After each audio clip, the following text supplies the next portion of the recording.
தென் தமிழகத்தில் ஸ்பா என்று அழைக்கப்படும் குற்றாலம் என்பது ஒரு வரலாற்று சிறப்புமிக்க ஒரு சுற்றுலாத்தலமாக திகழ்ந்து வருகிறது.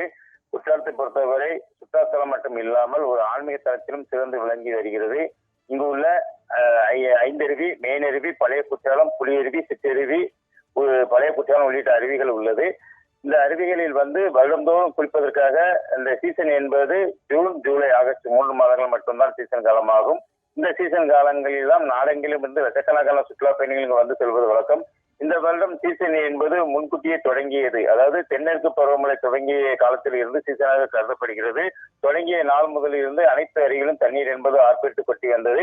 இந்த நிலையில் ஒரு சில நாட்களில் மேற்கு தொடர்ச்சி மலைப்பகுதியில் மழை இல்லாதன் காரணத்தினால் அருவியில் சற்று தண்ணீர் வரத்து என்பது குறைந்து காணப்பட்டது.